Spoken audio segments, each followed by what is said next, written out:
नमस्कार. आजच्या या व्हिडिओमध्ये आपलं सर्वांचं मनःपूर्वक स्वागत. या व्हिडिओत आपण पाहणार आहोत रोजची दुधावरची थोडीशी साय साठवून ती विरजून त्याच्यापासून लोणी कसं काढायचं, किंबहुना ते लोणी काढताना किंवा साय विरजताना कोणती काळजी घ्यायची आणि रवाळ कणीदार असं साजूक तूप कसं तयार होईल पाहूया. विरजण लावायला सुरुवात केली त्या दिवशी हे तापून गार झालेलं दूध फ्रीजमध्ये ठेवलं होतं, त्यामुळे दाट साय दिसते आहे. शिवाय हे बाहेर थोडं तापवलेलं दूध होतं. एक भांडं घेऊन विरजणासाठी थोडंसं दही घेतलं आणि ते या साईमध्ये मिक्स करून चांगलं ढवळून विरजण लागण्यासाठी ठेवून दिलं. दही लागण्यासाठी एक 5-6 तासानंतर हे दही लागलेलं आपल्याला दिसतं आहे. आता दही लागल्यानंतर ते मी फ्रीजमध्ये ठेवून दिलं, दही आंबट होऊ नये म्हणून.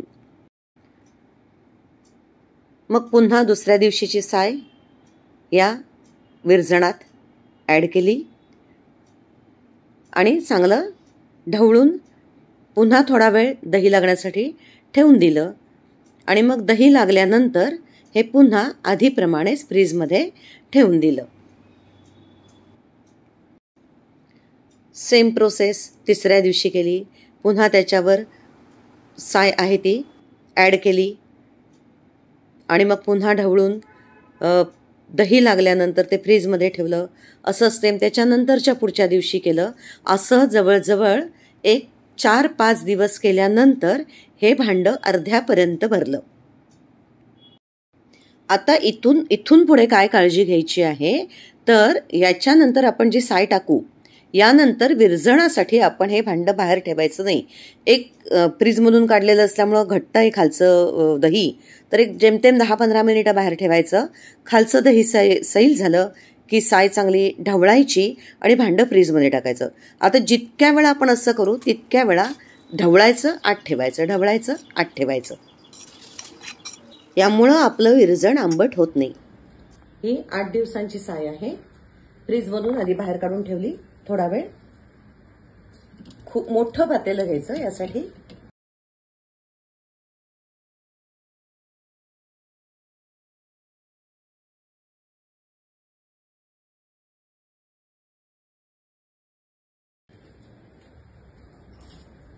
आता याच्यामध्ये हे पाणी गरम करून घेतलंय थोडंसं.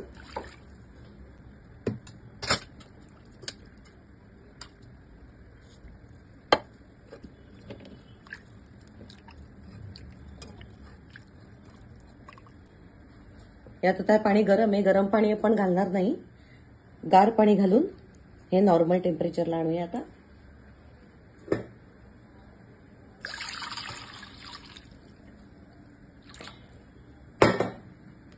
ते नॉर्मल टेम्परेचरचं झालेलं आहे.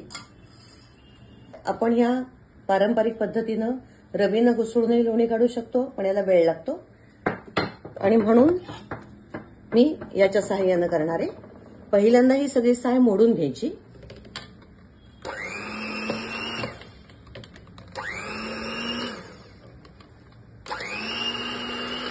मोठं भांडं अशासाठी घ्यायचं जेणेकरून बाहेर उडणार नाही.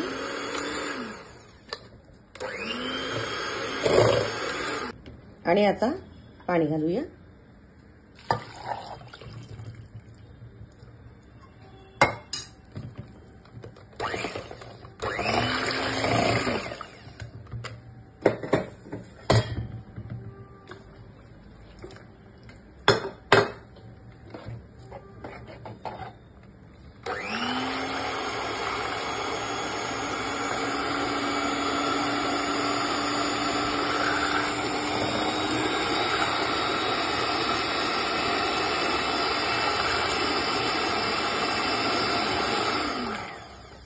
या लोणी यायला लागलेलं आहे. या रवीनं केलं तर वेळ लागतो, पण त्यानंही करू शकतो. हळूहळू लोण्याचा एकत्र गोळा तयार व्हायला लागेल म्हणजे लोणी तयार झालं.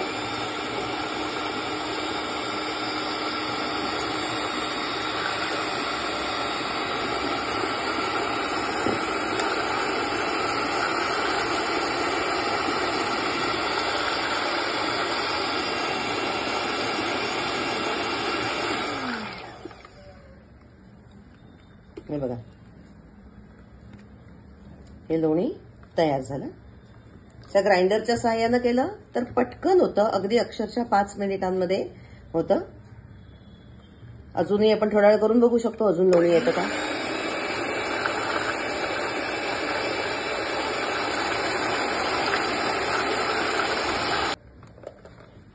आता हे पातेलं मी असंच फ्रीजमध्ये ठेवणार आहे.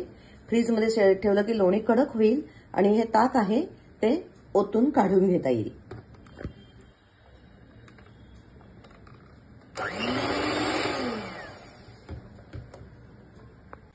आता मस्त गरमागरम थालीपीठ आणि त्यावर घरचा लोण्याचा गोळा. हे असं घरचं ताजं ताजं लोणी आणि थालीपीठ भाकरी याची मजा काही वेगळीच असते, जी बाजारच्या लोण्याला येत नाही. पण उरलेल्या लोण्याचं आपण आता तूप करणार आहोत. आता हे फ्रीजमध्ये ठेवलेलं लोणी आहे.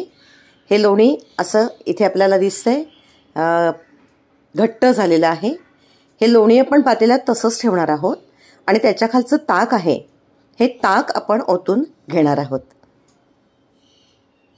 हे ताक अजिबात आंबट नाही, कारण आपण विरजताना काळजी घेतलेली आहे की एकदा साय नीट विरजली गेल्यानंतर, अर्ध्या पातेलं भरल्यानंतर आपण मग पुन्हा ते विरजणासाठी बाहेर न ठेवता ती साय ढवळून फ्रीजमध्ये ठेवणार आहोत. आणि त्यामुळं आता हे ताक खूप आंबट होत नाही. तर या ताकाचं आपल्याला पिण्यासाठी, ताकातल्या वेगवेगळ्या भाज्या करण्यासाठी, सार करण्यासाठी, तांदळाची ज्वारीची उकड करण्यासाठी, या सगळ्यासाठी आपण हे ताकही वापरू शकतो. कारण ताक खूप गोड आहे. आणि ही फक्त निवळी असं ताकाची नाही ओतून घेणार आहे मी. खालचं जे ताक आहे, बेरी आहे त्याच्यामध्ये, ती सुद्धा बाहेर काढून घेणार आहे, कारण त्याच्यामध्ये काही तुपाचा अंश नाही आणि त्यामुळं, आणि लोणी कडक आहे ते तसंच राहील. खालचं ताक आहे ते सगळं मी ओतून घेणार आहे.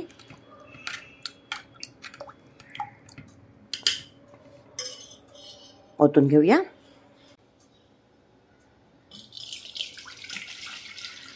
जे लोणी पडतंय ते घट्ट आहे, त्यामुळे आपल्याला काढून घेता येईल. पण पहिलं हे सगळं ओतून घेते.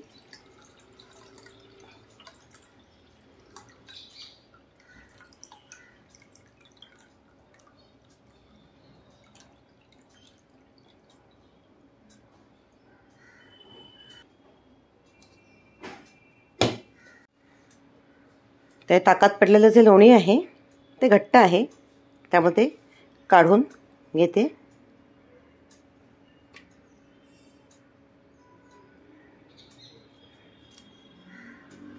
आपल्याला गाळण्यानंही काढून घेता येईल. वरतीच ते तरंगतं आहे. थोडंसंच असल्यामुळं मी हे हातानं काढून घेतलंय. आता हे जे लोणी आहे, हे लोणी आता आपण तूप करण्यासाठी गॅसवर ठेवणार आहोत. लोणी पूर्ण वितळलंय. ओतू जाऊ नये म्हणून हा उलटणा ठेवलाय. हे जे ताक आहे, हे जर समजा किंचित आंबट झालंच तर हे असंच फ्रीजमध्ये ठेवून द्यायचं. याच्यावरती निवळी येते पाण्याची, ती जी निवळी येते त्याच्यामध्ये बराचसा आंबटपणा असतो.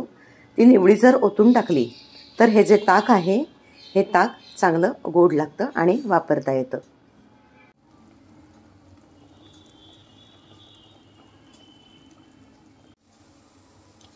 हे तूप व्हायला तसा वेळ लागतो. जवळजवळ 20-25 मिनिटं झालेली आहेत. अजूनसुद्धा 5-10 मिनिटं लागणार आहेत तूप व्हायला. पण तूप परफेक्ट झालेलं ओळखायचं कसं तेही बघूया मग आपण.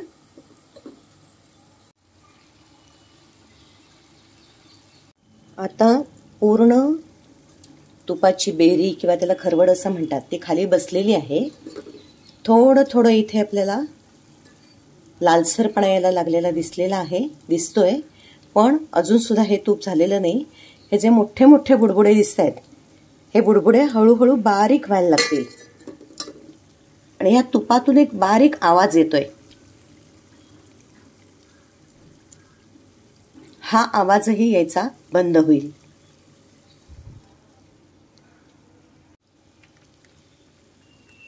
हे आता बुडबुडे एकदम बारीक यायला लागले आणि मगाशी जो आवाज येत होता तो आवाजही बंद झालाय. लहानपणी आई आम्हाला सांगायची, मग कसे मोत्यासारखे बारीक बुडबुडे यायला लागले म्हणजे तूप व्हायला आलं. आणि आता याच्यामध्ये हलकं पाण्याचे थेंब उडवून पाहिले तर कडकड आवाज येतो. तो आवाजाला मी तुपातलं पाणी संपलं आणि तूप झालं. आता मी या तुपामध्ये काही पाण्याचे थेंब उडवले. त्यांचा बघा कडकड कडकड आवाज येतो. मी तुपातलं पाणी संपलं. आता मी गॅस बंद केला.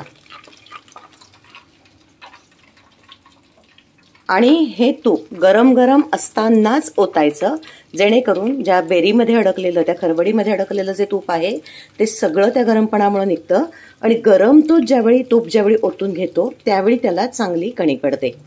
थोडं गार झाल्यावर जर ओतलं तर तुपाला गुळगुळीतपणा येतो. आता मी गरम गरम तूप या डब्यात ओतून घेणार आहे.